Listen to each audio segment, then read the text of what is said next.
Baik, Assalamualaikum warahmatullahi wabarakatuh. Alhamdulillah. Waalaikumsalam. Assalamualaikum Rasulillah wa ala alihi wa sahbihi ajma'in.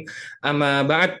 Selamat datang teman-teman. Jumpa lagi kita di event rutin bulanan kita bersama Indonesia Neuro-Linguistic Programmer Association. Seperti yang sudah dijadwalkan untuk hari ini, insya Allah kita akan bereksplorasi ya tentang mental recharge. Wah, kalau dari judulnya, tiga strategi praktis untuk mengisi ulang energi psikis agar hidup lebih produktif dan bermakna. Wah, ini tema yang akan kita bahas, yang akan kita eksplorasi sama-sama, dan masih tetap ada nuansa NLP-nya, karena memang kita ingin lebih banyak orang mendapatkan manfaat dari yang namanya NLP atau Neuro Linguistic Programmer.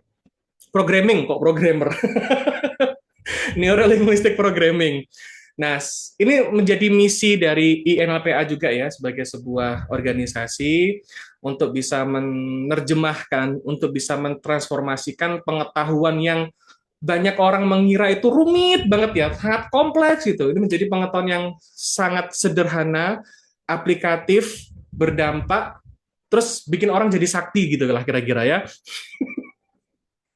Jadi seperti halnya malam ini, kita eksplorasi tentang bagaimana sih kita bisa punya kemampuan yang bisa langsung dipraktekin insya Allah teman-teman. Untuk membuat hari-hari kita itu bisa lebih full of energy ya, kita nggak kebocoran energi, agar setiap interaksi yang kita lakukan dengan orang lain pun itu bisa lebih kuat, bisa lebih bermakna. Nah, itulah yang akan kita eksplorasi di kesempatan hari ini. Nah, sebelumnya kita akan sepakati dulu teman-teman ya, untuk proses belajar kita di malam hari ini, agar lebih efektif, agar teman-teman juga bisa lebih mendapatkan manfaat dari proses eksplorasi di kesempatan kali ini.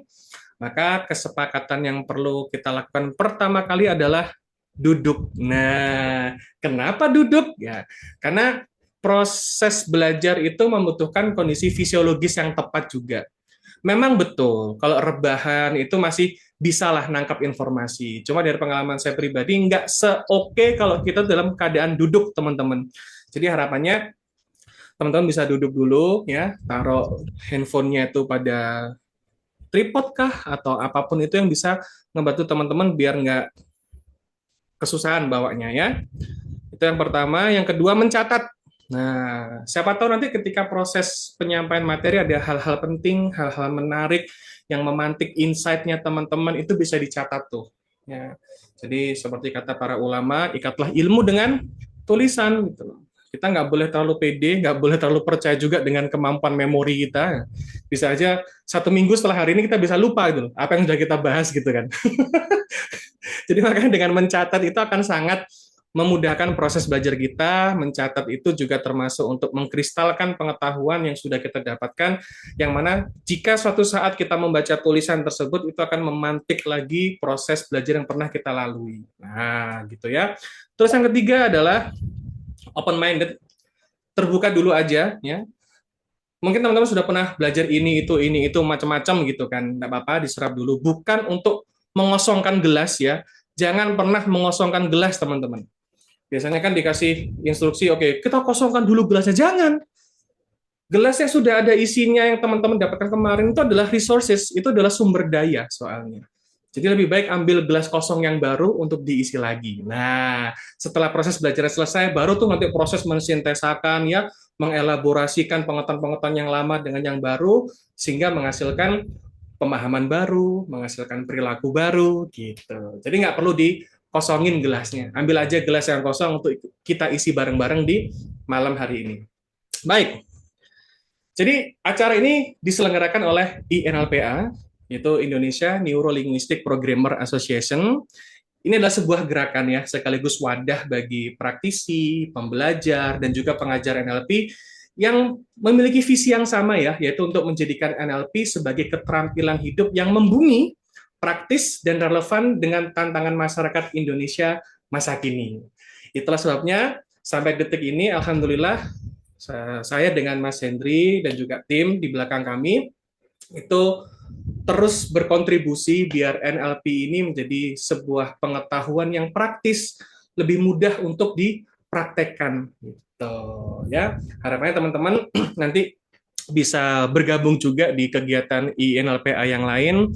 Kemarin sudah sempat kita diskusikan juga, insya Allah nanti akan ada kelas NLP ya. Kemungkinan insya Allah, karena ini masih dalam proses penggodokan teman-teman, insya Allah kita akan mulai tahun depan untuk kelas sertifikasi NLP dari INLPA. Nanti proses belajarnya selama 14 hari. Waduh, kayak gimana tuh? Lama banget. Iya, karena kita nggak pingin NLP itu hanya sebagai sebuah pengetahuan aja. Kita ingin NLP itu menjadi bagian di dalam diri kita yang membantu kita dalam proses berpikir, membantu kita dalam memproses informasi, mengambil keputusan, dan juga memberikan respon yang lebih efektif terhadap hal-hal yang sedang kita hadapi dalam keseharian. Itu ya.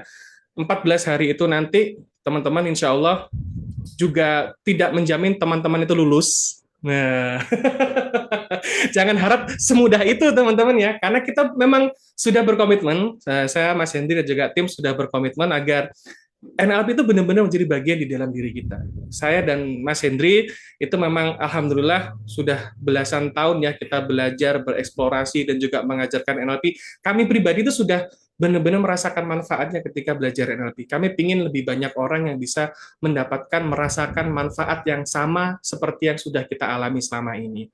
Nah, jadi kira-kira gitu teman-teman ya. Seperti apa itu kelasnya nanti, insya Allah akan kami update terus infonya.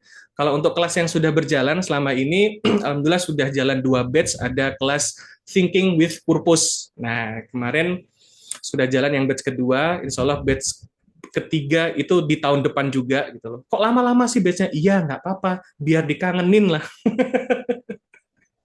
Jadi Thinking with Purpose itu ini kita spill sedikit teman-teman ya. Thinking with Purpose itu adalah kelas yang membahas tentang bagaimana kita bisa berpikir lebih efektif ya, biar kita berpikir itu bisa lebih punya tujuan. Kalau mungkin teman-teman sering mengeluh, sering sambat, kok ruwet ya pikiran ini gitu kan. Nah, beberapa yang hadir di sini, yang di Zoom kali ini juga sudah pernah ikut kelas Thinking with Purpose gitu kan, beberapanya sudah merasakan manfaatnya juga, alhamdulillah sudah dipakai buat sendiri, diri sendiri, sudah dipakai juga untuk klien-kliennya gitu kan.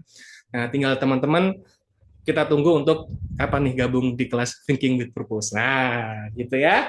Baik, kita kenalan dulu buat teman-teman yang mungkin belum kenal sama saya dan juga Mas Hendri, kita kenalan dulu. Jadi saya dan Mas Hendri dengan Coach Hendri adalah founders dari INLPA ini karena kami punya kesamaan visi, kita mencintai bidang yang sama, dan kita dari background yang sama juga secara profesi gitu kan. Banyak hal-hal yang selaras yang alhamdulillah bisa kita kolaborasikan sehingga lahirlah INLPA ini gitu.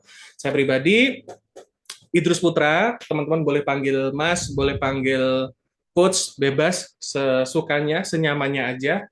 Panggil sayang jangan ya, itu biar istri saya aja.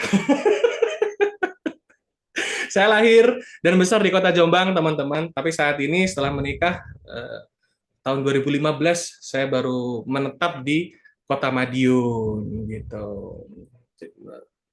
Setiap hari ya saya sering berhadapan dengan orang bermasalah ya karena memang saya berprofesi sebagai seorang hipnoterapis juga, alhamdulillah masih aktif sejak 2010 sampai sekarang. Terus saya juga sebagai seorang trainer, sebagai seorang coach, baik dalam lingkup korporasi ataupun juga publik. Nah, itu sekilas dari saya, teman-teman. Kalau kita ingin bisa lebih dekat lagi, bisa lebih akrab lagi, teman-teman bisa follow akun Instagram saya, ada di @idrusputra, atau juga bisa di TikTok @idrus_putra. Nah, silakan Mas Hendri untuk bisa berkenalan dulu, biar teman-teman tahu siapa partner saya di sini yang akan juga berbagi di kesempatan kali ini. Silakan Mas Hendri. Terima kasih, Mas Igo. Assalamualaikum warahmatullahi wabarakatuh. Salam. Ya, senang sekali hari ini bisa ngobrol sama teman-teman. Jadi mungkin hari ini temanya lebih ringan tapi lebih filosofis ya. Ringan dan filosofis sehingga obrolannya bisa kita buat lebih interaktif. Jadi teman-teman nanti dipersilakan untuk bisa gabung sama-sama dalam obrolan. meskipun nanti pro rise dan macam-macam. Namun sebelum kita melangkah lebih jauh, karena ditugaskan masih terus untuk memperkenalkan diri, dan beberapa teman-teman mungkin banyak ya, atau mungkin beberapa belum kenal saya gitu ya, mohon izin memperkenalkan diri. Nama saya Hendri Harjanto, dipanggil Mas Hendri saja akan lebih connect sama saya. Saya founder dan seorang juga tinggal di Yogyakarta, di Sleman, Jalan Palagan. Dan saya adalah temannya Mas Idrus dalam berdebat dan berdiskusi. Jadi hari ini adalah hasil dari perdebatan dan diskusi kita yang tujuannya adalah untuk membuat sebuah positif impact buat siapapun yang terlibat dalam obrolan ini. Jadi sebelum memulai lebih jauh, Mas Idrus akan menjelaskan sebenarnya lebih panjang tentang dasar ilmu yang kita pakai itu apa sih di hari ini, yaitu tentang NLP itu sendiri. Silakan, Mas Idrus. Oke, baik. Terima kasih, Mas Hendri. Baik, teman-teman. Karena yang kita angkat pembahasannya adalah tentang NLP, maka kita akan bahas dulu secara yang dasarnya dulu ya tentang NLP, Neuro Linguistic Programming. Harapannya untuk teman-teman yang mungkin masih asing, yang belum kenal, yang belum akrab sama NLP, jadi bisa lebih tahu sebenarnya NLP itu apa sih. Karena pada dasarnya setiap materi yang kita sajikan, yang kita formulasikan, itu pasti nggak akan pernah lepas dari yang namanya NLP. Termasuk apa yang akan kita eksplorasi di kesempatan hari ini. Jadi makanya kita bahas dulu dari dasarnya secara ringkas aja tentang NLP itu apa sih, gitu ya teman-teman ya. Nah, NLP itu stands for Neuro Linguistic Programming. Ya. Mungkin kalau kita mendengar kata neuro itu kan identik dengan otak gitu ya, sel syaraf di otak kita gitu. Cuma dalam NLP sendiri terjadi pergeseran makna sehingga neuro ini kita definisikan sebagai hal yang merujuk pada pikiran dan bagaimana kita berpikir. Ya. Terus yang berikutnya linguistik, ya kita udah cukup akrab ya dengan kata linguistik itu yang berhubungan dengan bahasa, yaitu merujuk pada bagaimana kita menggunakan bahasa dan bagaimana bahasa itu bisa memengaruhi diri kita. Yang berikutnya adalah programming, ini merujuk pada bagaimana kita mengatur ide, mengorganisir pikiran kita ya, bagaimana kita bereaksi, bagaimana hal ini memengaruhi kita dan juga orang lain. Nah, ini definisi per kata dari NLP. Bisa jadi dari definisi per kata ini teman-teman masih belum tahu. Terus sebenarnya NLP itu apa gitu kan? Karena memang untuk menjelaskan NLP kita biasanya nggak yang letterlux teman-teman. Jadi kita akan menggunakan perumpamaan ya, kita menggunakan pengalaman kita sehari-hari untuk menjelaskan NLP itu apa. Secara sederhana gini, sampai detik ini ya, definisi yang benar-benar baku tentang NLP itu belum disepakati, teman-teman. Tapi penemunya NLP, pengembangnya NLP, itu punya definisinya masing-masing. Itulah sebabnya kalau misalnya kita browsing ya di Google, kita cari gitu kan tentang NLP itu apa, definisi NLP itu apa gitu. Kita akan menemukan definisi yang sangat banyak, teman-teman. Banyak banget. Puluhan bahkan ratusan gitu. Kenapa kok bisa seperti ini ya? Karena foundernya sendiri, penciptanya NLP ini memiliki definisi yang berbeda gitu loh. Tapi jangan sampai kita tuh terjebak pada definisinya gitu loh. Kita ingin lebih bisa bereksplorasi tentang apa sih dampak NLP yang bisa kita peroleh dalam keseharian. Itu yang paling penting. Jadi karena kalau istilah definisi kita bisa bebas aja untuk mendefinisikan NLP itu apa gitu ya. Cuma agar kita bisa lebih bisa lebih dapat tuh ya NLP itu apa, kita akan merujuk pada sumber aslinya aja, yaitu dari para penciptanya NLP, ada John Grinder dan juga Richard Bandler. Ya. Nah, ini foundernya teman-teman. Yang atas itu John Grinder, yang bawahnya itu adalah Richard Bandler. Jadi dua orang inilah yang memformulasikan NLP. Sebenarnya NLP sendiri itu ada beberapa orang ya di baliknya, cuma nggak begitu termention sehingga yang paling dikenal adalah dua sosok ini. Nah, dua tokoh inilah yang melakukan pemodelan. Jadi mereka tuh mengamati teman-teman terhadap tokoh-tokoh yang hebat. Jadi ada beberapa tokoh ya yang berhasil mereka amati, yang berhasil mereka eksplorasi. Yang pertama itu ada Virginia Satir, yang mana itu adalah seorang psikoterapis ya, lebih ke family therapy. Terus ada juga Milton Erickson, ada juga Jerry Jory Peterson gitu. Jadi macam-macam, ada Fritz Perls ya, macam-macam tuh. Intinya yang dimodel di awal itu yang berhubungan dengan terapi, dengan antropologi gitu kan. Cuma yang ditangkap sama kedua orang ini adalah bagaimana tepatnya mereka tuh berhasil melakukan hal yang ajaib gitu loh. Kok bisa kata-kata itu bisa menyembuhkan orang? Kok bisa kata-kata itu mengubah cara berpikirnya orang gitu. Itu yang diteliti sama mereka sehingga mereka berdua ini, John Grinder sama Richard Bandler itu membuat banyak model di dalam NLP. Jadi makanya isi di dalam NLP itu banyak banget teman-teman. Model-model tentang komunikasi, model-model tentang berpikir, itu banyak tuh diciptakan di dalam NLP. Nah, sekarang kita balik ke definisi dari NLP ini dulu. Kalau dari John Grinder, itu menjelaskan bahwa NLP adalah studi tentang pola dasar keunggulan kinerja manusia dan cara menduplikasinya. Nah, masih bingung kan biasanya gitu. Sederhananya gini, teman-teman.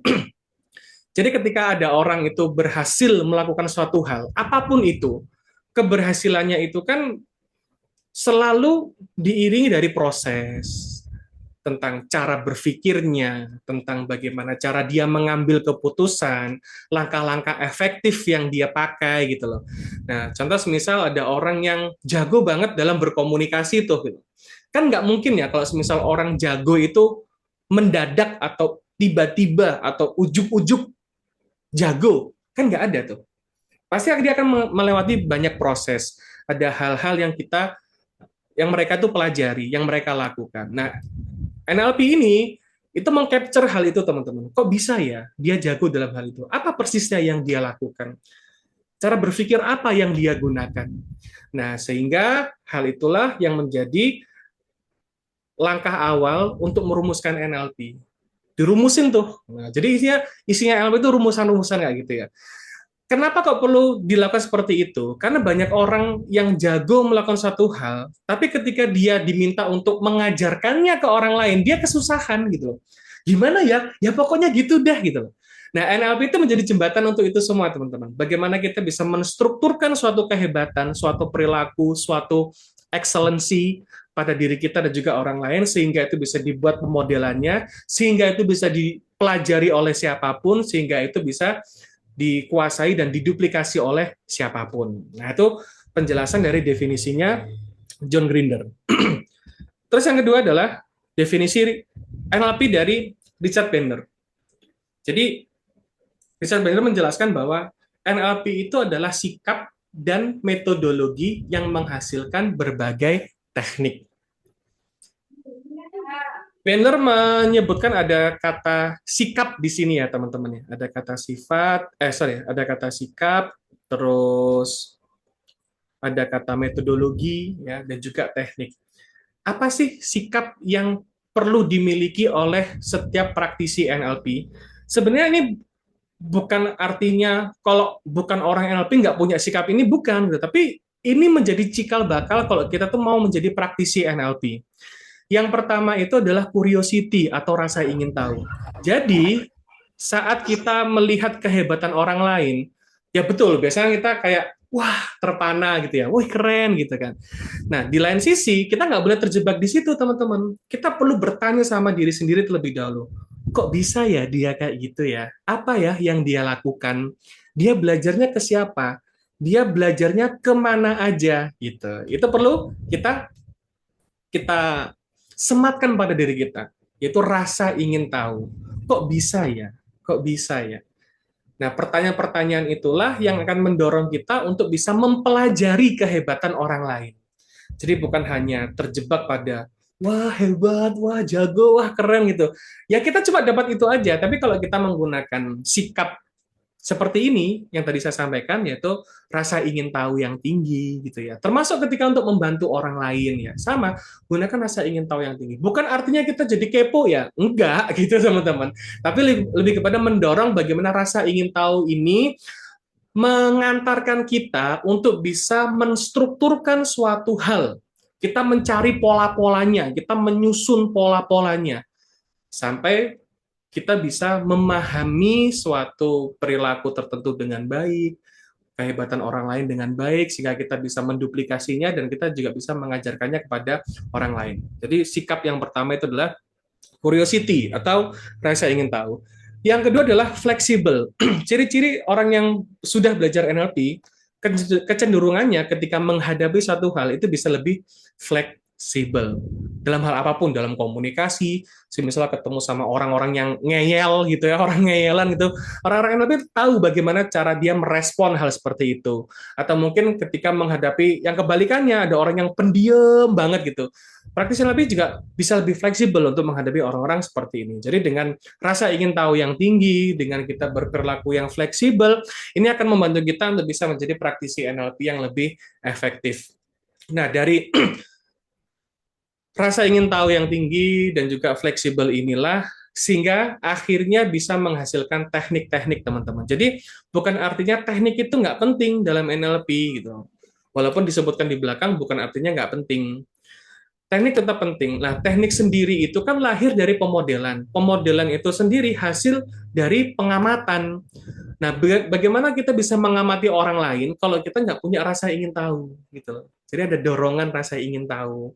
Apa sih yang dia lakukan? Apa sih yang dia pelajari? Bagaimana tepatnya dia melakukan hal tersebut? Itu yang terus kita kita asah dalam diri kita. Termasuk di dalam pembahasan kita kali ini.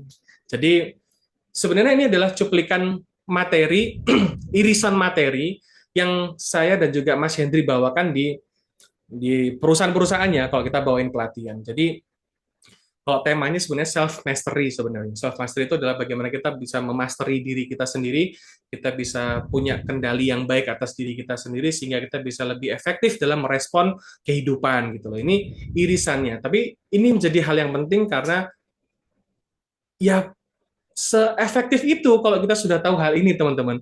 Biar kita bisa menjalani hari-hari itu dengan lebih happy, kita tuh nggak kehabisan energi gitu kan.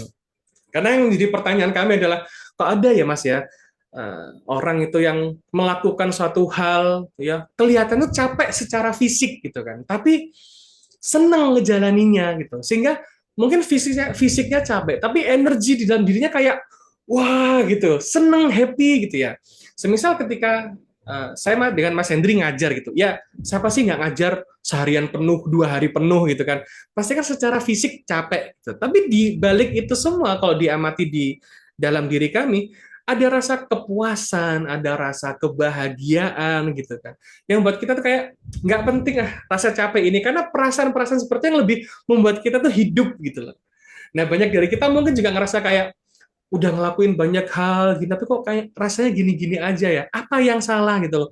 Terus kita ketemu dengan banyak orang, bukannya ketemu banyak orang tuh malah seneng gitu kan, mungkin secara batin seneng ya, secara perasaan seneng, tapi kayak ada terkuras gitu energinya. Nah, itu yang menjadi pertanyaan, kok bisa? Nah, makanya hari ini kita akan eksplorasi itu, teman-teman, bagaimana NLP ini, dan juga kita mengelaborasikan dengan pengetahuan yang lainnya untuk menjadi sebuah hal praktis yang bisa kita pakai dalam keseharian agar sehari-hari kita hidup dalam keadaan yang lebih happy, lebih produktif, lebih bermakna gitu. Nah, ini penjelasan ringkas tentang NLP, teman-teman. Untuk selebihnya teman-teman bisa browsing aja dulu. Di YouTube pun juga banyak, teman-teman, kalau mau tahu tentang NLP itu apa. Tapi sekilas ini untuk memantik rasa penasarannya teman-teman juga, biar lebih mau bereksplorasi tentang NLP itu apa sih gitu ya. Itu silakan bisa baca buku, bisa lihat video-video di YouTube gitu ya, untuk mengantarkan pengetahuan teman-teman lebih dalam lagi tentang NLP. Dan biar waktunya lebih efektif lagi, kita perlu ngebahas nih bagaimana NLP itu bisa ngebantu kita untuk hal tadi ya, biar kita full charge setiap hari, kita nggak merasa kelelahan secara psikis, baterai kita itu nggak gampang habis. Nah, kelihatannya bangun udah seger gitu kan, tapi baru beraktivitas sebentar kayaknya udah loyo lagi. Nah, itu perlu kita pecahkan bersama di kesempatan malam ini. Nah, untuk itu saya persilakan untuk Mas Hendri mengawali diskusi kita dalam pembahasan mental recharge. Silakan Mas Hendri. Oke, terima kasih Mas Idris. Oke, teman-teman semuanya, setelah tadi diantarkan tentang NLP, kita akan loncat dikit dulu sebelum nanti kita elaborasi dengan NLP. Jadi, obrolan kita hari ini itu tentang mental recharge ya. Jadi, bagaimana kita sebenarnya adalah merecharge diri kita. Kita bayangin aja bahwa diri kita ini kayak baterai. Setiap hari kita ini selalu gunain baterai kita kayak HP kita untuk aktivitas browsing media sosial whatever dalam keseharian kita pasti gunakan energi kita itu entah untuk bekerja, entah untuk ngapain, untuk interaksi, untuk ngobrol, untuk medsos dan semuanya itu bisa jadi ada aktivitas yang nambahin energi kita, tapi ada juga aktivitas yang malah menguras energi kita. Nah, pertanyaannya adalah, kalau aktivitas yang mengisi energi jauh lebih buruk daripada yang menguras energi, maka terjadi skor. Ini yang sering terjadi, orang kemudian rasa kayak, aduh, burn out. Burn out itu sekali di salah pahami orang just capek gitu ya, capek doang gitu. Tapi itu beyond capek, burn out itu ya sudah di luar, tidak cuma capek fisik gitu ya, tapi dia sudah mulai mengarah ke kecapean yang berkepanjangan, kronis seperti itu teman. Jadi obrolan kita hari ini teman-teman adalah tentang bagaimana sih strategi yang kita bisa gunakan dengan NLP untuk merecharge ulang energi atau mental uh, energi. Jadi ini adalah obrolan yang sederhana, namun kita akan bisa selami sama-sama dengan mungkin interaksi sama-sama. Teman-teman, yang pertama, pernah nggak sih teman-teman mengalami sebuah hari atau sebuah kondisi gitu ya, bangun tidur gitu, terus teman-teman bangun dengan segar gitu, melakukan sebuah pekerjaan, sebenarnya uangnya banyak, uangnya cukup lah, nggak banyak gitu, jadi cukup lah gitu. Tapi teman-teman selesai itu rasanya capek gitu, ada nggak sih?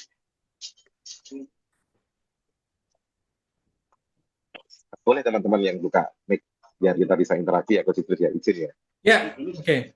Boleh, boleh chat, boleh buka mic. Kan boleh, pernah nggak sih alami sebuah hari yang pagi harinya udah seger gitu ya, terus kemudian kita ngelakuin sebuah aktivitas sore hari yang sebenarnya juga aktivitas biasa aja gitu loh, yang mungkin pekerjaan kita sehari-hari, tapi entah kenapa hari itu, sore itu, atau mungkin malamnya setelah kita bekerja, itu rasanya kayak, tuh capek banget ya aku ya gitu ya. Enggak ya teman-teman? Saya pernah Mm. alami ya? Iya, sering. Oh sering, oke. Sip. Oh pernah, oke.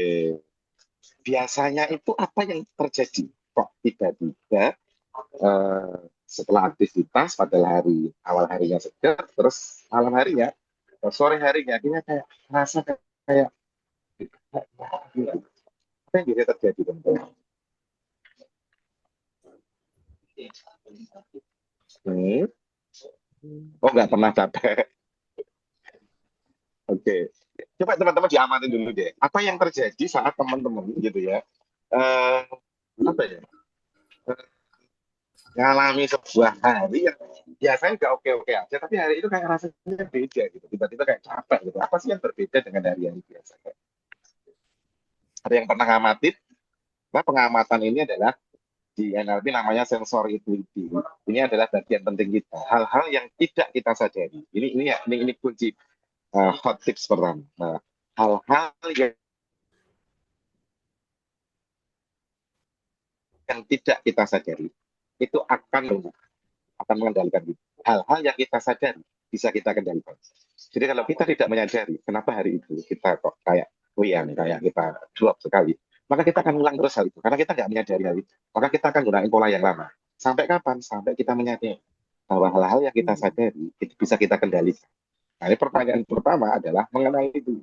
Apa sih yang membuat aku kok hari tertentu rasanya kayak dulu hari tertentu meskipun aku ya kerja kayak biasanya, tapi rasanya kayak ya berenergi aja gitu ya. Apa yang teman-teman temukan perbedaannya? Boleh dicat, boleh boleh langsung ngobrol. Kita open mic aja. Oh, oke. Okay. Fokus ke dalam kesadaran diri.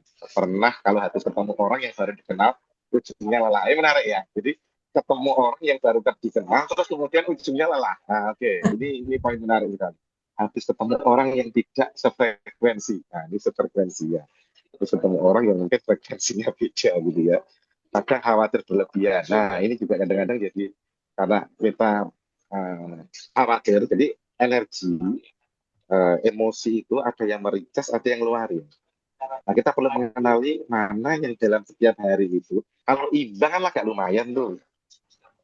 Tapi kalau yang negatif lebih banyak, artinya kita lebih banyak ngeluarin energi sebenarnya daripada yang kita recharge, maka agak kekurangan energi kita. Nah, disitulah kadang-kadang kita terjadi merasa kayak mentalnya capek, hal-hal yang kita ngerasa kayak nggak nyaman termuncul di situ. Ya kekhawatiran sendiri itu bisa jadi efek dari energi yang sedang terkuras sebenarnya. Bisa jadi juga, bisa jadi penyebab, bisa jadi juga sebab sebenarnya. Bisa jadi juga akibat, sorry. Ada ketidakpercayaan siklus yang mendistraksi. Oke, ada yang tidak konsistennya siklus. Artinya ada interaksi dengan orang lain yang membuat kemudian perasaannya berubah sehingga energinya juga berubah. Nah, ini menarik ya teman-teman.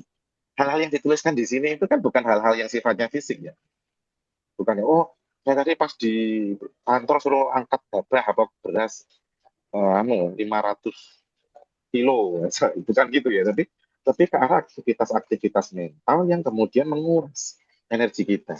Gitu. Nah, hari ini kita akan fokuskan bagaimana mericasnya teman-teman semuanya. Ya.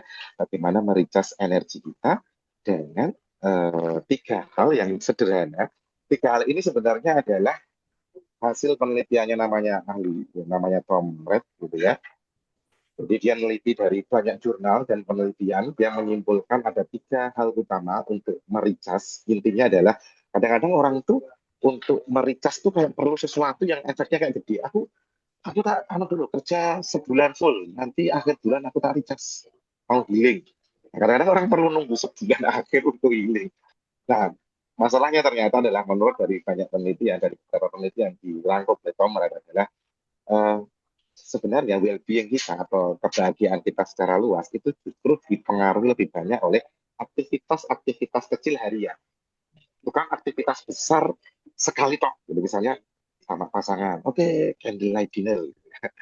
Setahun bisa misalnya. Tapi setiap harinya isinya obrolannya itu negatif semua lah itu nggak akan jadi sebuah hal yang bisa menandingi harian-harian itu. Nah, tiga hal ini nanti adalah tiga hal yang perlu kita bangun setiap hari agar setiap harinya kita juga bisa tericas energi kita. Nah, yang pertama kali akan dibahas oleh Coach Idris. Kira-kira apa itu? Oke. Enak sekali ngelemparnya, Mas. Baik. Tadi udah ada diagram, teman-teman. Ada meaning, ada interaction, dan juga ada lagi energi. Oke, kita bahas yang pertama dari meaning dulu, teman-teman. Oke. Nah, tadi ada yang menarik nih yang disampaikan di kolom chat ya. Saya sering kayak guilty kalau lihat ekspresi orang lain seolah gak nyaman atau bahkan merasa terancam. Oke. Yang saya tahu terancam itu adalah sejenis makanan ya, teman-teman, kayak urap-urap gitu. Bukan ya? Nah, ini menarik ya. Ada beberapa orang merasa kalau melihat ekspresi tertentu itu kayak merasa terancam. Ada orang yang merasa lebih kayak siaga, siap gitu. Ada juga orang yang biasa aja, oke-oke aja gitu. Nah, sebenarnya permasalahannya di mana gitu kan? Kenapa dengan ekspresi yang sama, katakanlah dengan informasi yang sama, tapi kita memberikan respon atau reaksi yang berbeda-beda gitu. Ternyata permasalahannya itu muncul di kata-kata yang kita pakai, yang kita susun tanpa kita sadari, sehingga itu menjadi pemaknaan kita terhadap peristiwa kejadian tersebut. Gitu. Termasuk halnya ketika kita berkomunikasi, teman-teman. Jadi makna-makna itu akan sangat mempengaruhi bagaimana kita bereaksi atau memberikan respon terhadap hal tersebut. Gitu. Dalam komunikasi semisalnya, ada orang yang niatnya tuh ngasih tahu karena dia tuh care, dia tuh perhatian. Karena si orang tersebut itu punya keterbatasan dalam berkomunikasi, sehingga dia tuh memilih cara menyampaikan informasinya dengan marah. Nah, ada ya kayak gitu ya. Tapi kita terjebak pada kemarahannya tuh. Terus kita maknain, gini salah, gitu salah, apapun dimarahi gitu. Kita nggak ngelihat bahwa intention atau maksud baik dari si orang tersebut, katakanlah pimpinan gitu, marahin kita. Ya, kalau kita belajar NLP teman-teman, kita tahu bahwa underlying behavior, di balik setiap perilaku itu ada maksud yang baiknya, ada maksud positifnya. Nah, dalam hal itu, katakanlah ada pimpinan nih marah-marah sama kita. Kita perlu tahu bahwa sebenarnya maksud dari pimpinan saya ngomong kayak gini apa ya? Oh, mungkin dia menginginkan kebaikan untukku. Tapi karena si orang ini punya keterbatasan dalam berkomunikasi, dia punya keterbatasan dalam cara-cara memilih untuk dalam mengirimkan pesan, sehingga dia memilihnya dengan cara marah. Yang penting aku tahu nih, apa sih yang sebenarnya mau dia sampaikan gitu. Nah, jadi gitu teman-teman. Pemaknaan inilah yang pada akhirnya akan mempengaruhi kita dalam memberikan respon apapun terhadap peristiwa yang sedang terjadi. Orang menjadi bahagia, orang jadi sedih, orang bisa terpuruk, orang bisa bangkit. Itu karena makna yang diberikan terhadap peristiwanya terlebih dahulu gitu. Bukan artinya kita melupakan kuasanya Allah, bantuan dari Allah. Enggak, tapi ya kita perlu bantu diri kita sendiri terlebih dahulu, teman-teman. Kita perlu mengubah diri kita sendiri. Yaitu dengan apa makna yang kita berikan terhadap kehidupan ini. Ada orang yang nyebelin, semisal contoh. Ya, tinggal kita perlu mengamati makna apa yang kita berikan sama si orang ini ketika kita berinteraksi dengan orang ini, yang kita sudah labelin sebagai orang yang nyebelin ini. Jangan-jangan bukan orangnya yang bermasalah, tapi label atau makna yang kita sematkan sama orang ini orang nyebelin. Itu yang bikin kita bermasalah. So, dari sini kita bisa belajar, teman-teman, bahwa seringkali yang bermasalah itu bukan orang lain, tapi makna yang kita berikan dan juga label-label yang kita sematkan pada orang-orang tersebut gitu. Ada guru killer, tuh, itu kan meaning tuh ya, dosen killer gitu. Bos berdarah dingin, no? Macam-macam gitu kan.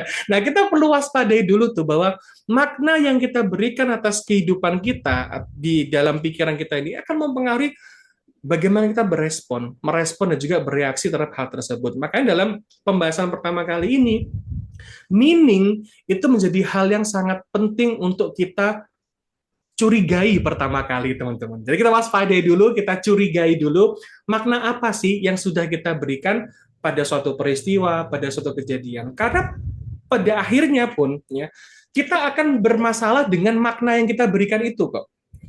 Nah, untuk bisa keluar dari perasaan-perasaan yang nggak enak, diubah dulu maknanya. Contoh semisal, saya banyak menangani kasus-kasus anak yang akhirnya jauh dengan orang tuanya karena pola asuhnya gitu ya. Dan biasanya ini terjadi di usia anak-anak udah mulai masuk SMP kelas 3 atau mungkin SMA gitu kan. Mereka menyalahkan orang tuanya karena mendidik dengan cara seperti itu nggak sesuai dengan maunya gitu loh. Nah, makna-makna yang dia berikan terhadap orang tuanya itulah yang pada akhirnya membuat hubungannya semakin renggang. Saya cek pertama kali, apa makna yang dia berikan terhadap orang tuanya terlebih dahulu. Habis itu dibongkar. Ketika makna ini dibongkar, mana makna yang lama yang tidak memberdayakan, yang membuat hubungannya renggang ini dibongkar, dan diisi dengan makna-makna yang lebih memberdayakan, makna-makna yang lebih membahagiakan, maka ini hubungannya bisa langsung membaik, teman-teman. Perlahan-lahan bisa langsung membaik. Ini pun juga berlaku sama kita. Saat kita menghadapi hal-hal yang kurang enak, kurang srek, kita tuh nggak cocok gitu, kita perlu cek dulu pertama kali. Apa makna yang sudah aku berikan pada peristiwa ini gitu loh. Nah, dalam NLP kita belajar satu teknik namanya reframing, teman-teman.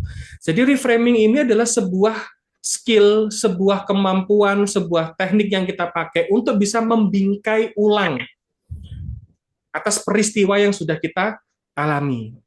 Nah, reframing inilah yang pada akhirnya membuat kita itu bisa menjadi pribadi yang lebih happy, menjadi pribadi yang bisa lebih legowo, bisa lebih menerima, menjadi pribadi yang lebih produktif, menjadi pribadi yang lebih efektif. Jadi, meaning atau makna yang kita berikan terhadap peristiwa apapun itu akan mempengaruhi bagaimana kita merespon atau bereaksi. Nah, harapannya setelah ini, teman-teman coba cek ya, pengalaman-pengalaman di masa lalu yang mempengaruhi cara berpikirnya teman-teman terhadap orang lain, seseorang gitu. Kira-kira makna apa tuh yang sudah diberikan pada orang ini, sehingga ketika aku berinteraksi dengan orang seperti ini, aku memberikan respon seperti ini, aku bereaksi seperti ini. Coba cek dulu. Kalau bisa diubah dengan makna-makna yang lebih memberdayakan, makna-makna yang lebih bukan hanya positif ya, tapi memberdayakan. Jangan sampai merubah atau mengubah makna ini dengan tujuan untuk membenarkan perilaku orang lain yang salah. Karena kalau semisal orang lain itu salah, ya kita perlu sepakat dulu bahwa yang dia lakukan itu salah, yang dia lakukan keliru, yang dia lakukan nggak benar. Tapi di lain sisi, kita juga perlu perlu memahami bahwa, ya, aku punya peran dalam memberikan makna dari kejadian itu. Gitu, Mas Hendri. Silakan melanjutkan. Oke, nah, jadi salah satu kata kunci yang sudah disampaikan Mas Idrus adalah tentang reframe atau meaning. Itu boleh ditampilkan slide lingkaran-lingkaran. Boleh. Jadi teman-teman, untuk merecharge energi kita, mental kita, ada tiga hal yang kita akan diskusikan hari ini. Salah satunya sudah disinggung oleh Mas Idrus, yaitu meaning. Ya, meaning, seperti yang disampaikan Mas Idrus tadi, saya nyambung bahwa kita adalah mesin quote and quote mesin pembuat makna. Karena semua hal di dunia ini itu ada maknanya. Karena kita memaknai, bukan sesuatu yang muncul dengan sendiri. Pertanyaannya, apa yang kita maknai dengan sadar? Ada yang kita maknai secara otomatis karena hasil pembelajaran masa lampau. Nah, kayak gitu ya misalnya ya. Jadi kalau hasil pembelajaran masa lampau atau hasil hasil doktrinasi orang tua bahwa mertua itu seperti ini, atau kemudian misalnya bos itu selalu pengen menangnya sendiri. Nah, itu adalah frame-frame yang mungkin bisa saja muncul karena kita nggak sadar memprogram diri atau diprogram oleh lingkungan kita. Nah, karena itu penting sekali untuk memaknai kembali atau menguatkan kembali tentang meaning. Nah, lebih dalam lagi dalam kehidupan bahwa meaning ini urusannya adalah tentang makna kehidupan kita sendiri. Kalau dalam pekerjaan adalah apa makna pekerjaan buat kita. Karena waktu kita paling banyak ya, entah itu untuk teman-teman di ibu rumah tangga atau bekerja di luar gitu ya, maka paling banyak selain tidur itu kan kita bekerja ya. Maka memaknai aktivitas, dua aktivitas besar kita, entah itu bekerja, entah itu tidur, memaknai, memberikan makna yang tepat itu penting teman-teman. Nah, kalau kita teman-teman, kita perhatikan. Jadi kalau di Islam itu pemahaman saya adalah innamal a'malu binniyat. Segala sesuatu itu tergantung dari niat. Pertanyaannya adalah niat ini hubungannya sama ini. Apa yang kita maknai dari pekerjaan kita? Aku mau ngapain sih? Kerja hari ini tuh mau ngapain? Oke, nyari duit. Gitu kan. Nah, teman-teman percaya nggak percaya bahwa duit itu nggak nggak pernah jadi end value atau nilai akhir dari yang kita kejar. Ya, teman-teman mungkin akan wah enggak kita semua nyari duit benar. Tapi pertanyaannya adalah kalau saya tanya, ya, kerja nyari apa? Duit. Pertanyaan selanjutnya adalah duit untuk apa? Kalau teman-teman bisa jawab itu, berarti kan duit bukan nilai akhir kan?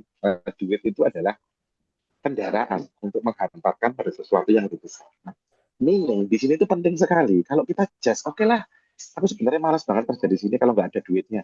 Ya, kalau cuma di duit aja, ketika duitnya nggak seberapa, atau duitnya nggak dapat, atau terjadi meleset dari omset yang kita anggap itu, maka kita akan kacau. Karena meaningnya kita letakkan bahwa ini hanya soal duit. Tapi duit penting nggak? Penting. Tapi coba dinaikin ke higher value atau nilai yang lebih tinggi. Duit ini untuk apa sih? Kita kerja untuk duit. Tapi duit untuk apa sih? Untuk nyenengin oh, keluarga itu.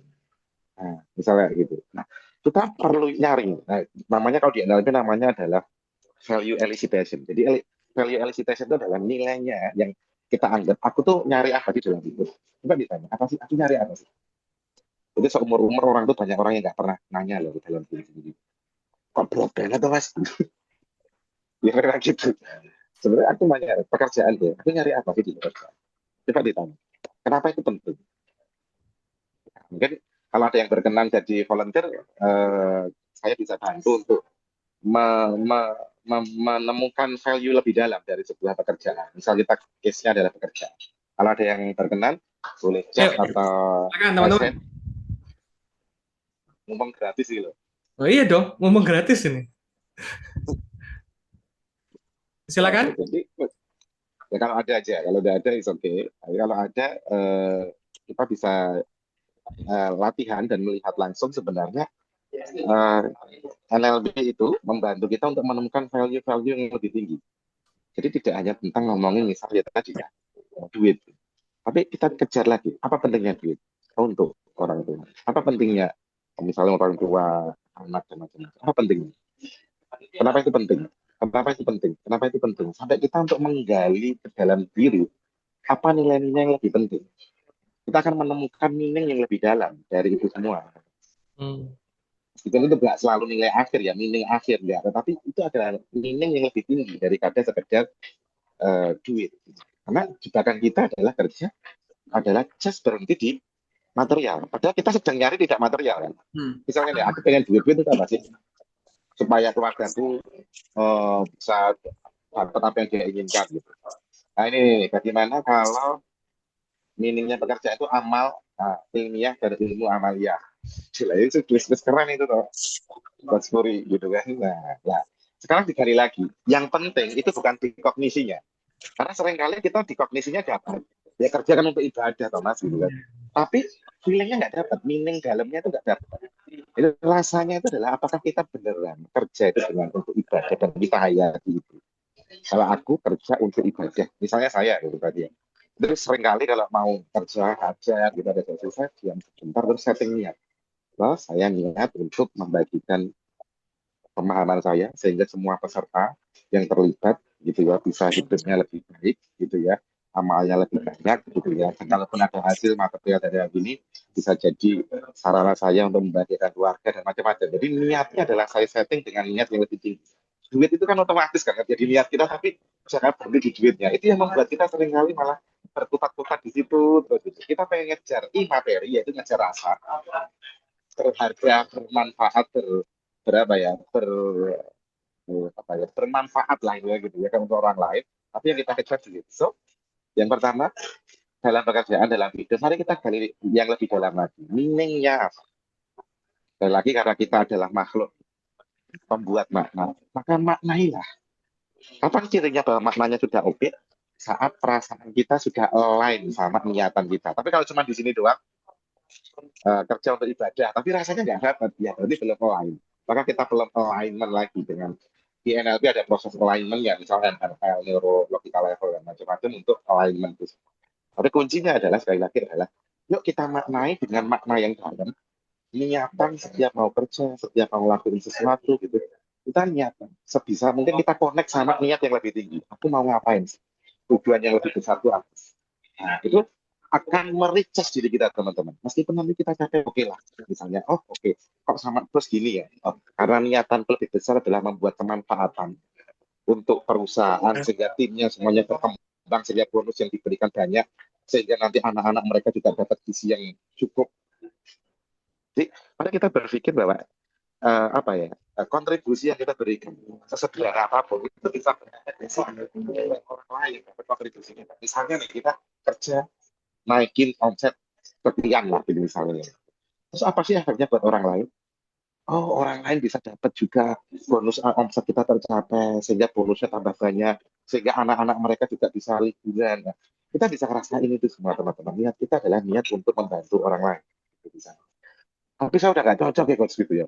Apa, apa namanya itu? Bos saya itu toksik sekali. Nah, kita kasih reframe dulu, seperti yang disampaikan coach itu tadi.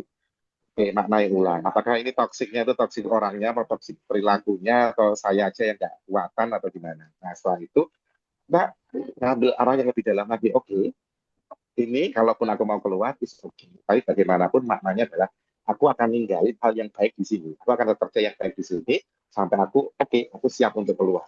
Jadi tidak perlu meludahi sumur yang sudah ada. Karena niatan kita adalah contribute. Niat yang lebih tinggi itu tadi. Itu akan mericas diri kita teman-teman, dan itu sangat-sangat besar dari pengalaman saya pribadi, itu mericas diri kita gitu. Seperti yang disampaikan Ibu tadi, karena pekerjaan kami adalah berbagi yang ngajar di institusi perusahaan dan macam-macam di sana. Saya itu istri saya yang sering cerita, kamu tuh kalau habis ngajar itu energimu full banget, malah tambah tinggi. Beberapa teman saya, ini kan ada teman-teman saya itu kalau habis ngajar ya capek, bisa sakit gitu ya. Tapi Alhamdulillah karena kalau berikan itu gitu ya, ada rasa makna, ada rasa contribute ke orang gitu. Itu setelah ngajar itu justru energinya malah naik. Saya sampai rumah saya mungkin capek tapi energinya tinggi gitu di sana ya. Tapi tetap tetap tetap senang, tetap melakukan hal-hal yang mungkin bisa dilakuin di rumah dan macam-macam di sana. Dan itu tetap membawa efek energi yang lebih banyak. Jadi kunci pertama adalah ini. Pasti terus mau ditambahkan. Oke, baik. Nah, jadi makanya seperti yang disampaikan sama Mas Henry tadi, teman-teman, kita perlu belajar agar kita bisa lebih terampil ya dengan hal yang simpel-simpel aja dulu, yang sederhana-sederhana dulu, yang itu menjadi rutinitas. Jadi kenapa seringkali dalam rutinitas kita ngerasa kayak kosong, kita ngerasa kayak gini-gini aja ya? Itu karena memang maknanya masih belum kuat. Contoh nih, misal teman-teman yang profesinya sebagai seorang sales, ya ketemu sama orang itu kan wajib ya, biar bisa jualan, biar bisa kenalan mungkin, dapat kontaknya gitu kan. Tapi kalau itu hanya dilakukan sebagai sebuah rutinitas aja, oh ya aku ketemu sama orang hari ini gitu kan. Kita ya benar kita bekerja, tapi secara yang terjadi di dalam diri kita feel nothing gitu loh. Ya udah kita cuma ngerjain aja.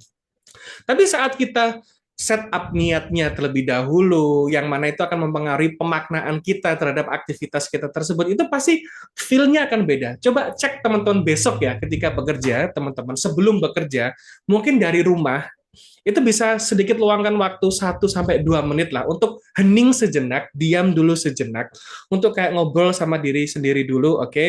Atau mungkin sebelum bertemu sama siapapun ya, yang entah itu rekan kerja, entah itu customer, coba cek dulu niatnya. Oke, hari ini sesaat lagi saya mau ketemu sama si ini dengan harapan, dengan niatan seperti ini. Coba nanti cek saat proses interaksi dengan orang tersebut itu insya Allah feel-nya tuh bakal beda teman-teman. Jadi nggak ngerasa kayak hanya sekedar menjalankan rutinitas gitu.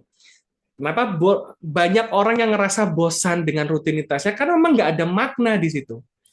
Semisal kayak saya pribadi ya teman-teman, ketika saya melakukan proses hipnoterapi ke klien-klien saya, loh melihat orang bermasalah itu juga seringkali ngerasa capek loh teman-teman.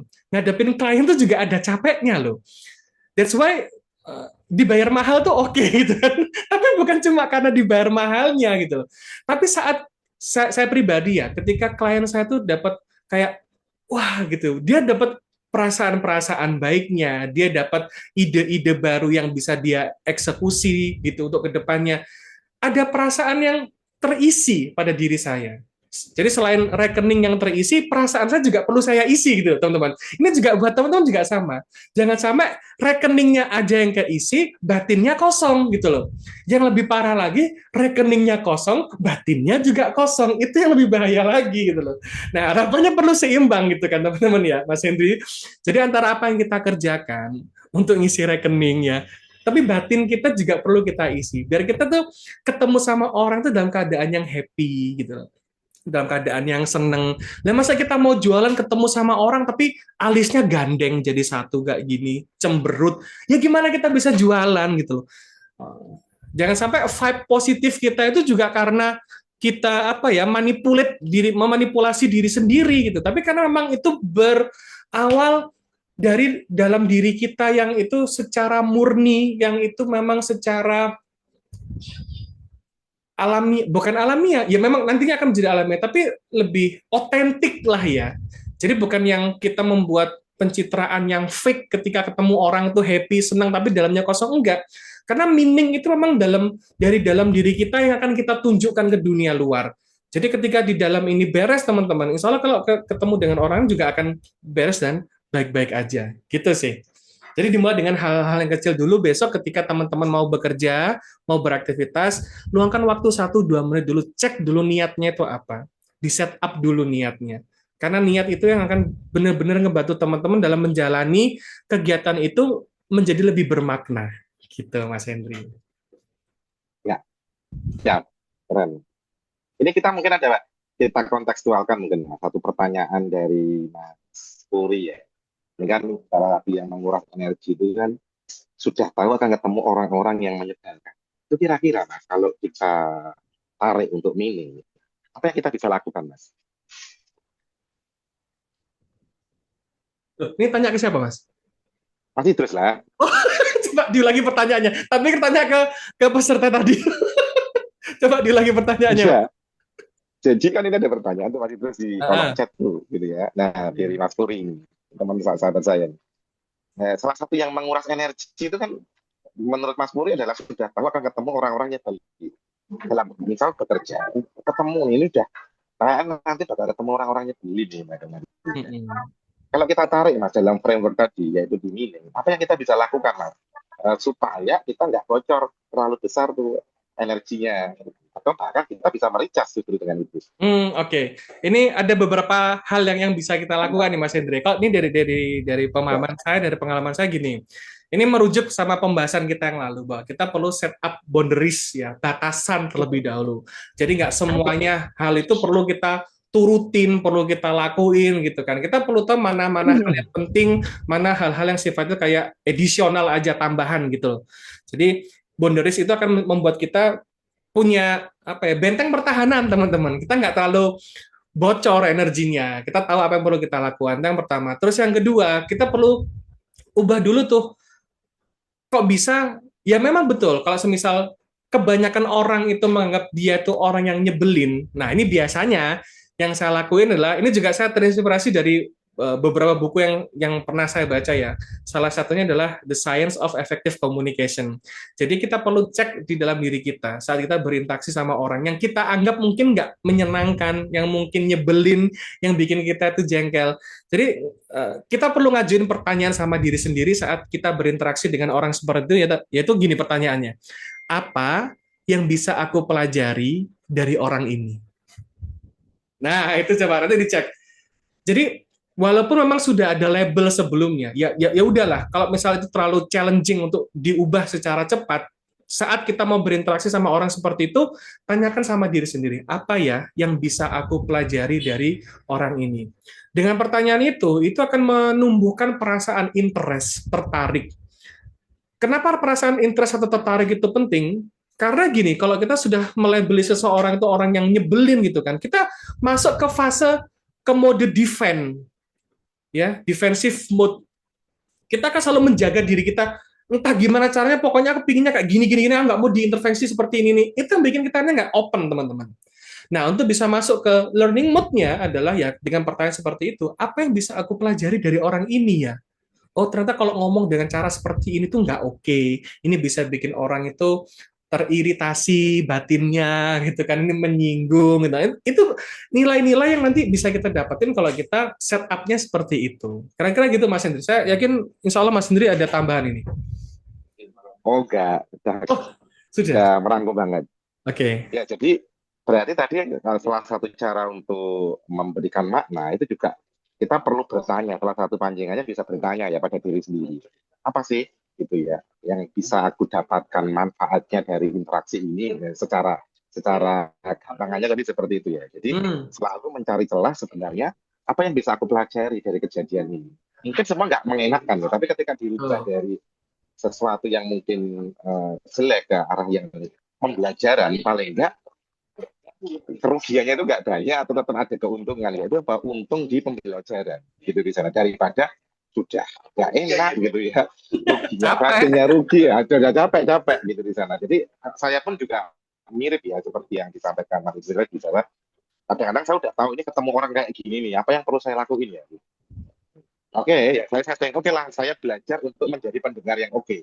Misalnya ketemu orang kalau ngobrol dia mungkin 80%, 90% ngomong terus ya. Kalaupun disela apa dia balik lagi ke dirinya sendiri. Oke, nah, karena memang ini just oke lah, ada waktu nggak pernah ketemu dia, ya sedekah aja saya lihat ya. Sedekah waktu ketemu orang gitu ya untuk ngasih sesuatu buat dia. Oke, saya dengerin, siapa tahu ada pengalaman di sana. Ya, niat saya sedekah. Meaning saya adalah meaning seperti itu kan nggak setiap hari ya gitu ya di sana ya. Kecuali setiap hari saya akan bangun boundary saya dan strategi kedua adalah belajar bagaimana ya caranya supaya saya bisa mengakhiri tanpa dia merasa tersinggung. Nah, kita ketemu pembelajaran lagi. Jadi pinter-pinter kita untuk memberikan makna itu salah satunya adalah dengan bertanya. Jadi kunci pentingnya adalah yuk kita belajar men-setting makna. Karena men-setting makna ini urusannya sama setting niat. Kan? Karena segala sesuatu itu tergantung dari niatnya. Kalau niat kita cuma ya itu, ya dapatnya itu. Kalau niat kita yang lebih tinggi, dapatnya insya Allah lebih tinggi juga. Kalau niat kita just duit, ya duit. Niatnya dapat telur gulung, jadi ya telur gulung gitu. Telur gulung kalau dinaiki lagi jadi apa nih? Telur di sana misalnya kayak gitu ya.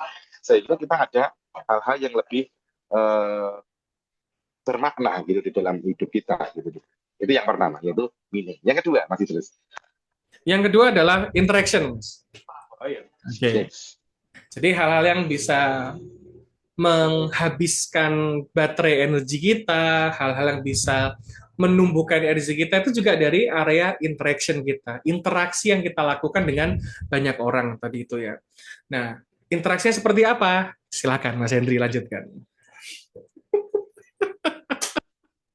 Baru minum ya udah disela lagi. Jadi gini teman-teman semuanya. Coba amati dulu interaksi di dalam pekerjaan kita atau hidup kita. Coba diamati deh. Lebih banyak yang nyedot energi kalau kita amatin ya. Kalau kita umpamakan tadi baterai tadi, lebih banyak yang ngeluarin energi, nyedot energi kita, atau lebih banyak yang recharge energi. Nah ini bagian penting untuk kesadaran kita teman-teman. Sekali lagi bahwa hal-hal yang tidak kita sadari akan mengendalikan kita. Hal-hal yang kita sadari bisa kita kendalikan. Kalau kita nggak bisa menyadari itu, pentingnya apa sih? Ya, makanya tafakur itu bagian penting, nggak lebih ada. Karena kalau kita nggak ngerti gitu ya, salah kita di mana, tobat bagian berbeda juga gitu. Kenapa? Karena kalau kita nggak ngerti ya kita akan bocor terus di sana. Nah, ini bagian penting kita adalah mengenali dulu nih dalam interaksi kita setiap hari kira-kira lebih banyak yang ngeluarin energi, nyedot energi atau recharge energi. Nah, pertanyaannya, minta tolong dong ditulis di chat atau di open mic. Obrolan seperti apa sih yang biasanya bisa nge-recharge energi kita?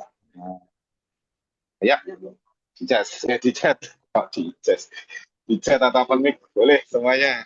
Yuk, obrolan seperti apa yang sekiranya bisa nge-recharge kita. Jadi kayak Yang membuat energi mental kita, batin kita itu kayak malah terisi dengan obrolan itu, malah kayak merasa lebih energi.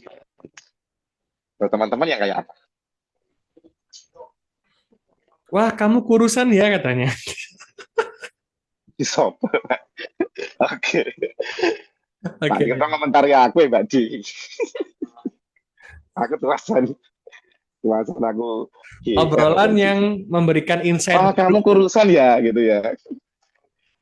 Oke. Obrolan yang memberikan insight baru. Oke. Wah, Bahwa ini kalimat kamu kurusan ya ini berarti mericas energi ya gitu aja. Oke. Tapi ada nggak sih orang yang ngomong, wah kamu kurusan ya malah membuat dia itu malah bete gitu? Adalah, wah kamu kurusan ya nggak usah ngejek. Malah ada jadi juga ya kayak gitu juga kan. Tergantung maknanya gitu. ada barusan Ketika aku bisa dapat chat kayak gitu, Mas. oh gitu. Ada yang ngechat tadi itu, kurusan Ketika katanya. bisa mendapatkan pembelajaran dari teman bicara. Nah, kayak itu.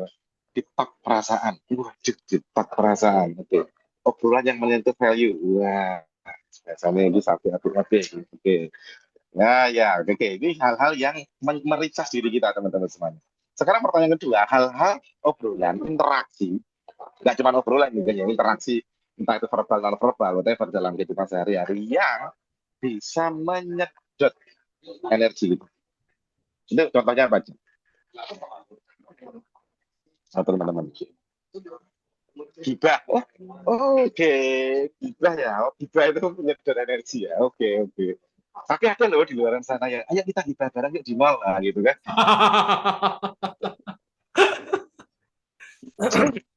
Jajing gitu ya. Aku urusan ya. Ah enggak, teman-teman aja yang kebutuhan. Jadi reframing yang menarik nih. Kita meningkatkan ukhuwah. Nah, ini kan contohnya yang lain kan. Ternyata kita ada yang mericas, ada yang dekorin gitu ya. Hibah berjamaah. Oh, hibah berjamaah itu membuat anu ya, di sana ya. Nah, hibah enggak salah. Mungkin beberapa gitu. Nah, hal-hal seperti ini teman-teman. Nah, semakin lirik suara obrolan, semakin banyak energi yang tersedot. Oh, Wow. semakin pelan. Oh, Semakin banyak yang tersedot ya. ya, Oke. ternyata itu. Oke. Nah, so teman-teman semuanya, interaksi di sini adalah gimana caranya kita meningkatkan persentase interaksi kita setiap hari, paling enggak 80% interaksi kita setiap hari itu positif, bukan negatif. Maka apa yang kita bisa lakukan gitu ya di sana kan. Nah, satu tentu adalah mencari siapa yang bisa kita interaksi dengan positif. Misalnya nih, oke lah, kita mungkin punya teman-teman keluarga yang mericas diri kita, ya itu yang kita berikan porsi kita yang cukup. Gitu. Nah, yang kedua apa? Nah, rubah interaksi yang mungkin awalnya kita itu bisa menyedot energi. Misal tadi ya di chat, itu kenalan sama orang baru. Itu bisa jadi lebih energis diri kita. Ada loh orang itu kalau kenalan sama orang baru malah terenergis, saya lah mungkin misalnya beberapa kalau ketemu orang baru itu terenergis. Nah, apa yang perlu kita lakuin? Maka di NLP ada namanya skillnya namanya building rapport. Kita bisa ngelakuin adalah bagaimana cara kita untuk membangun keakraban. Nah, ini adalah skill yang penting. Ini adalah skill hidup. Kenapa? Karena kita hidup nggak mungkin tanpa non-interaksi, itu kan nggak mungkin kan. Misal kita di hutan, paling nggak kan interaksi sama jin, sama apa, misalnya gitu kan. Paling nggak kita ada interaksi sama orang lain kan di sana kan. Artinya apa? Kita perlu kemampuan untuk membangun interaksi yang baik. Nah, di NLP itu di jembatan ini ada pendekatan namanya rapo. Ada matching, mirroring gitu ya, passing, leading dan macam-macam. Esensinya adalah ya kita tingkatkan keterampilan kita untuk membangun sebuah interaksi yang lebih positif. Caranya gimana? Kalau tim teman-teman kita itu obrolannya negatif, kita pelan-pelan ngubah arahnya ke arah yang lebih positif. Dengan cara ngubah obrolannya yang lebih positif. Obrolannya kita rubah ke arah obrolan yang positif. Nah, ngomongin siapa gitu ya. Oh iya toh, gitu. Tiba-tiba kita geser ke yang lain. Tapi kalau yang rencana kita bisnis ini gimana sih? Nah, kita pinter-pinternya kita kalau ngobrol itu ngarahin dari yang negatif ke arah positif. Gitu ya di sana ya. Nah, ketiga, sorry. Tidak semua hal yang negatif yang diceritakan orang itu membuat kita perlu jadi negatif. Misalnya kita dicurhatin orang nih. Itu teman-teman menurut teman-teman ini beda-beda soalnya cerita orang. Kalau teman-teman dicurhati temannya teman-teman, itu membuat teman-teman ini lebih tericas atau malah mengeluarkan energi. Kalau dicedok, yang ketika berharap habisin energi. Oke. Kalau kita dengerin curhat orang, itu lebih ke arah kita habisin energi atau ngericas energi. Dengerin teman itu ya, sambat mengeluh, nah, berkeluh kesah. Kalau nah gitu, kalau teman dekat ya curhat, saya ikut ngomporin. Kalau teman dekat yang curhat ya saya ikut ngomporin. Oke. Habisin energi, netral, tinggal di filter. Oke. Keren. Nah, oke. Ya pertanyaannya adalah, kayak Mas Idrus kayak gini tadi kan sudah disampaikan, Mas Idrus. Gimana nih? Padahal yang ditemuin Mas Idrus itu adalah orang-orang yang dia mungkin interaksinya ngobrolnya masalah nih. Bahkan kalau nggak hati-hati itu kan semua jadi drop banget kan. Interaksinya misalnya sehari 3 klien gitu ya. 3 kali 2 jam, 6 jam sendiri. Mas Puri ya. Ini Mas Puri lebih parah lagi nih. Karena gangguan jiwanya berat biasanya tentang Mas Puri ini. Mas Puri ini psikolog rumah sakit jiwa soalnya dia itu. Jadi ya tantangannya lebih berat lah. Itu gimana nih Mas Idrus caranya nih mengubah interaksi yang seperti itu yang mungkin orang curhatnya negatif nih. Tapi bisa kemudian dirubah untuk mericas energi kita. Apa yang bisa dilakukan Mas Idrus? Kalau aku pribadi gini Mas ya, kalau semisal interaksiku sama klien-klienku yang memang ya mereka datang kan dengan masalah gitu kan. Gitu. Hal yang bikin aku recharge itu kan gini, aku perlu memastikan bahwa diriku itu berperan secara efektif terlebih dahulu. Aku nggak terlibat dalam masalahnya, itu adalah masalah dia. Jadi kayak gitu, ngasih keluar gitu ya, nggak masuk ke dalam masalah dia, karena memang dia hadir kan untuk ingin dapatin solusi gitu kan. Jadi mikirku adalah oke, itu masalahmu gitu, dan aku hadir di sini untuk membantu kamu dapatin solusi. Itu boundariesnya yang aku bangun seperti itu. Jadi biar aku nggak hanyut ke dalam masalahnya si klien gitu loh. Jadi kalau misal dia nangis, ya biarkan dulu nangis gitu, jangan sampai dia nangis saya ikut nangis gitu kan lucu gitu. Akhirnya Ya, kita ya, nangis dulu ya. bareng-bareng, saya juga ngalamin hal yang sama kok gitu kan, nggak oke gitu ya. Jadi boundariesnya di situ dulu. Kalau semisal mungkin kayak di rumah sakit jiwa gitu kan, ya boundariesnya juga perlu lebih kuat lagi ya. Kalau berurusan dengan ODGJ kan pasti akan ada banyak limitasi dalam berinteraksi tuh, mungkin dalam pemahaman dia dalam menerima informasi dari kita, ya kita perlu aware dengan hal itu, bahwa banyak limitasi yang terjadi di situ. Maka ya dengan memahami limitasi itu kita bisa set up boundaries. Terus yang berikutnya yang saya lakuin biasanya gini Mas Indri, kalau misal konteksnya dalam ngebantu orang ya, klien-klien yang datang ke sini tuh ya aku pengen ngasih manfaat untuk orang ini. Nah, itu saya kayak seneng gitu. Apalagi datang muka kusut, ya keluar ruangan tuh udah bisa senyum, bisa happy tuh. Ya, Wah, itu seneng banget itu rasanya itu. berarti terkait kembali lagi sama meaning tadi yang kita berikan Betul, ya. betul. Meaningnya itu ketika dikuatin adalah apa sih sebenarnya kontribusi untuk orang lain, dan itu dibawa niatan ini ketika dengan interaksi, itu akan membuat interaksi yang mungkin awalnya quote and quote bisa cenderung negatif, bisa jadi lebih mericas diri kita, gitu ya Mas Idrus ya. Ya, terus juga hati-hati dengan kalimat jebakan dari orang yang curhat. Biasanya kan dia ngomong gini kan, Mas. Coba kalau kamu jadi aku, itu jangan mau itu teman-teman. Jangan mau itu ya. Kita akan masuk ke sana. Ya, bilang aja, oke. Kalau kalau diminta seperti itu ya kita tetap jaga jarak gitu. Kalau kita masuk ke sana kita hanyut ke cara berpikirnya dia gitu. Kita Ya, ini kalau energi teman-teman, makin habis ya. ya kalau teman-teman anu ya Mas Idrus ya, yang teman-teman alumni Thinking with With Purpose purpose. Nah. masih ingat tentunya ya, jadi yang ada namanya associate dissociate. Jadi gimana caranya kita ketika interaksi kita tidak lekat sama kejadian itu, sama obrolan itu, dan kita bisa menjadi pengamat dissociate di sana. Dan di pelatihan bisa kita praktekkan sehingga kesadaran untuk oke, bahwa aku bukan dia nih. Nah, kedua adalah tadi Mas itu kembali ke meaningnya apa hal positif apa yang bisa aku lakuin dalam interaksi ini. Tuh. Nah, itu akan membuat hal-hal yang awalnya interaksinya negatif bisa jadi positif. Nah, sekarang adalah bagaimana dengan interaksi yang mungkin netral, obrolan sehari-hari supaya jadi positif.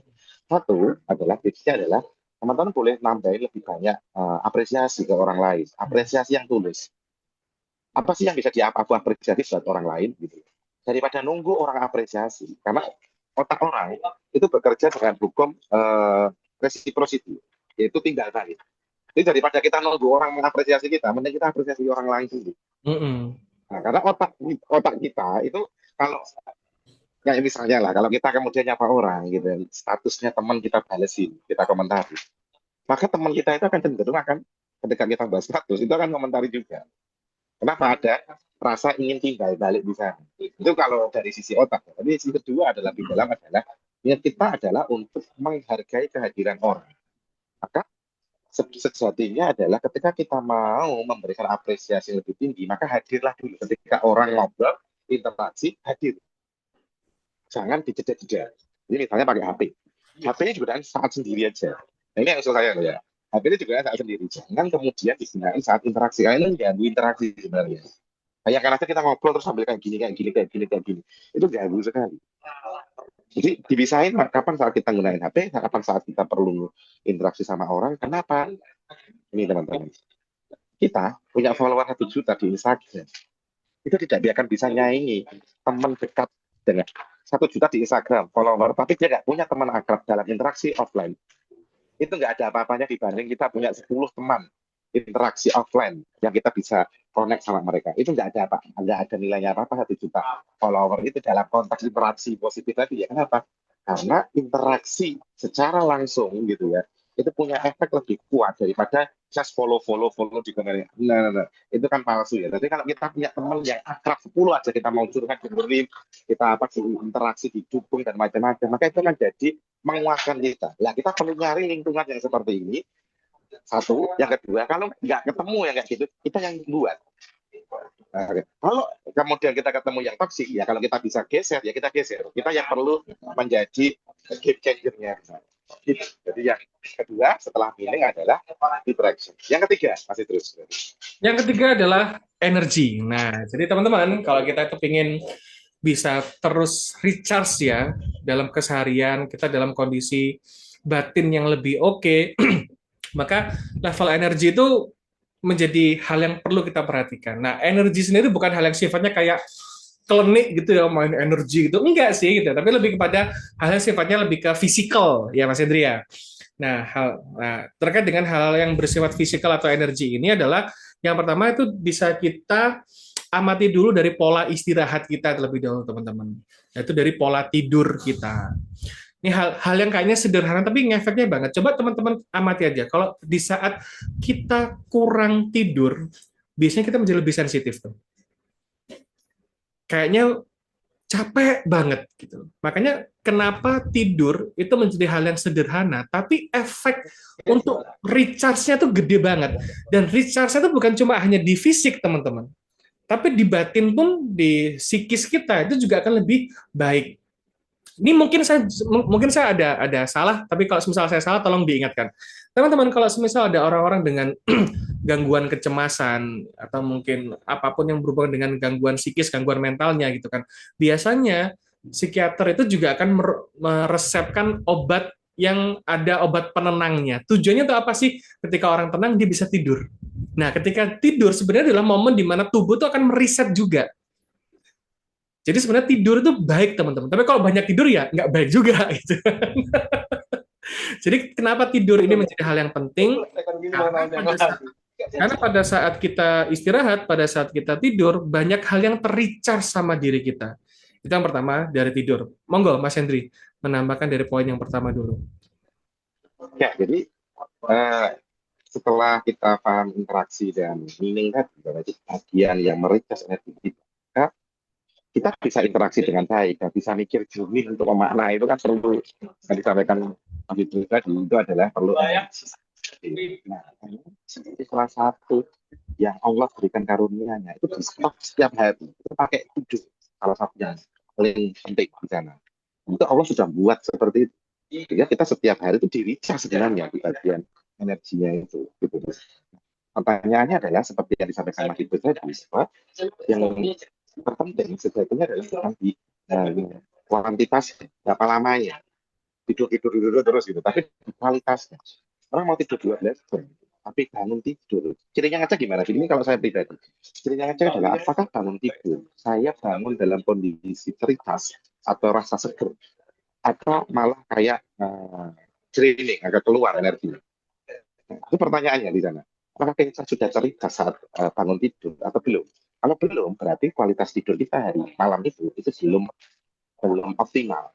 Kayak yang perlu kita lakukan adalah bagaimana caranya kita meningkatkan kualitas tidur kita. Di NLP itu ada yang namanya kan mind and body connection. Mind and body connection ini adalah pikiran dan tubuh ini adalah tersambung. Pikiran mempengaruhi tubuh dan tubuh mempengaruhi pikiran. Artinya saat tubuh kita itu drain energi, itu kan mempengaruhi pikiran juga. Pikiran kita kan drain, biasanya drain itu apa sih? Terkuras. Terkuras gitu ya. Itu juga fisik kita juga kayak jadi lokro gitu di sana ya. Nah, artinya adalah ini dua-duanya saling berinteraksi. Nah, seperti yang disampaikan Coach Idrus tadi, bahwa tidur kita itu kan mempengaruhi energi psikis kita juga.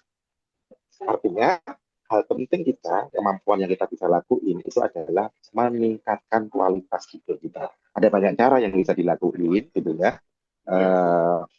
Relaksasi dulu lah, atau hal-hal apa dulu, nafas lah, dan macam gitu ya di sana. Ya kita bisa lakuin, gitu ya. Nanti teman-teman mungkin bisa temuin lebih banyak di kelas berikutnya atau kelas NLP aplikasi. Intinya adalah bagaimana kita mengkondisikan pikiran kita, itu mempengaruhi tubuh kita.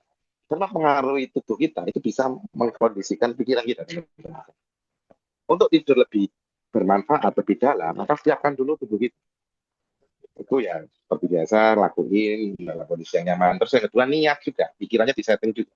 Aku mau tidur yang dalam kondisi yang tenang, dan besok pagi aku akan bangun dalam kondisi yang segar, bugar, fresh. Nah itu kita perlu setting juga niatan kita tadi, sehingga energi kita benar-benar bisa optimal dengan di-recharge dengan mekanisme yang Allah berikan, yaitu tidur. Seperti itu ya. Oke, jadi sesederhana itu teman-teman. Jadi ketika kita pengen recharge diri kita ya, Jadi kita perlu tahu ada 3 hal tadi, ini sekaligus untuk merangkum apa yang sudah kita eksplorasi ya di kesempatan kali ini. Yang pertama kita perlu cek meaning kita, apakah meaning atau makna yang kita berikan dalam keseharian itu sudah oke atau belum. Ya, bisa dibantu dengan setup niatnya terlebih dahulu. Terus yang kedua, kita juga perlu memastikan bahwa interaksi yang kita lakukan dengan siapapun itu adalah positive interaction atau interaksi yang positif. Ciri-cirinya apa? Saat kita berinteraksi dengan satu orang ataupun beberapa orang, bisa kita cek apakah kita ngerasa oke, ya, batin kita, mental kita, psikis kita itu oke atau malah kita jadi semakin kelelahan. Kalau semakin kelelahan artinya kita bisa mengurangi tuh untuk bertemu dengan mereka, atau kalau kita sudah terampil untuk membelokkan arah pembicaraannya, temanya, maka kita bisa tetap berinteraksi sama mereka. Terus yang ketiga adalah tentang energi, yaitu tentang bagaimana kita tuh beristirahat secara optimal, yaitu dengan tidur.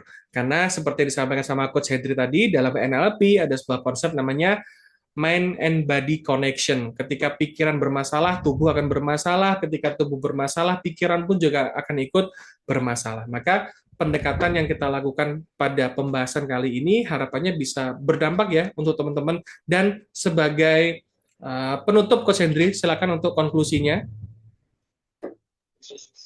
Baik. Ini ada tanya jawab atau Setelah ini, boleh. setelah ini? Oke. Ada tanya jawab. Okay. So, teman-teman semuanya, jadi salah satu hal penting sekali yang menurut saya bisa mengeluarkan kita dari hal-hal rutinitas ke hal-hal yang lebih apa ya, punya pengalaman baru, itu adalah meaning. Meaning kita sekali lagi adalah sangat dibantu oleh niatan kita, intention kita. Maka yuk kita cari apa makna yang lebih tinggi dari apa yang aku lakuin. Apa makna yang lebih tinggi dari niatan ini. Nah, ini bagian penting kita. Ini akan menentukan niat kita. Sekali lagi, bahwa segala sesuatu dia amal lebih. Segala sesuatu ini tergantung niatnya kan. Kita niatnya mau sholat, mau niatnya. Banyak amalan dunia gitu, misalnya yang ngasih uang bangun perusahaan, tapi nilainya akhirat. Kenapa? Bangun perusahaan itu ternyata niatnya adalah untuk supaya banyak orang terbantu dengan perusahaannya. Tapi banyak juga amalan ini, kalau di hadis ya, banyak juga amalan akhirat yang nilainya dunia. Misalnya masih dia sholat, tapi apa sedekah pengennya supaya orang itu tahu bahwa aku tuh orang yang dermawan gitu ya. Nah, karena ternyata adalah amalan yang sebenarnya itu amalannya itu akhirat, tapi kemudian nilainya cuma dunia. Nah, sekali lagi apa yang mengubah itu adalah niat. Niat itu penentunya adalah namanya meaning. Maka meaning inilah jadi faktor penting dalam kita mericas. Yang kedua adalah interaksi. Kumpulan wong kang soleh ini bagian penting kita. Tapi kalau kita nggak bisa mengumpulin wong kang soleh, maka tugas kita jauh lebih dalam dan jauh lebih bermanfaat. Yaitu apa? Mengubah interaksi itu. Nggak semua orang itu gampang gitu ditempatkan dalam sebuah kondisi yang ideal. Justru orang-orang yang kuat itu ditempatkan dalam kondisi untuk dia game changer, mengubah sebuah interaksi menjadi interaksi yang jauh lebih baik lagi. Oke, kan ketemu orang toksik nih, gimana caranya toksiknya berkurang? Artinya bikin orang toksik gimana dengan interaksi? Nah, kita akan merasa ketika kita berhasil untuk membantu menyembuhkan, kita juga akan merasa bermanfaat, meaningful lagi nanti. Yang ketiga adalah energi. Kita evaluasi lagi dan kita perbaiki lagi bagaimana pola tidur kita sehingga kita bisa lebih banyak energi untuk kita membangun interaksi yang positif dan juga membuat sebuah meaning yang lebih tinggi. Begitu teman-teman semuanya, kita akan lanjut di jawab kalau ada pertanyaan dan obrolan bersama. Oke, baik. Nah, teman-teman, untuk sesi tanya jawab ya kita lakukan setelah ini karena kita perlu bukan off cam, kita perlu nonaktifkan dulu recordingnya karena biasanya keseruan tuh lebih banyak terjadi ketika tanya jawab. Nah, jadi kalau yang nggak ikut hari ini gitu kan nggak dapat keseruannya tuh, jadi makanya kita tutup dulu ya untuk recordingnya. Jadi biar yang ngelihat hasil rekaman ini nantinya mereka penasaran apa yang kita bahas setelah eksplorasi materi ini. Gitu teman-teman ya. Kita tutup dulu untuk proses recordingnya. Setelah ini kita akan lanjutkan untuk proses diskusinya. Terima kasih.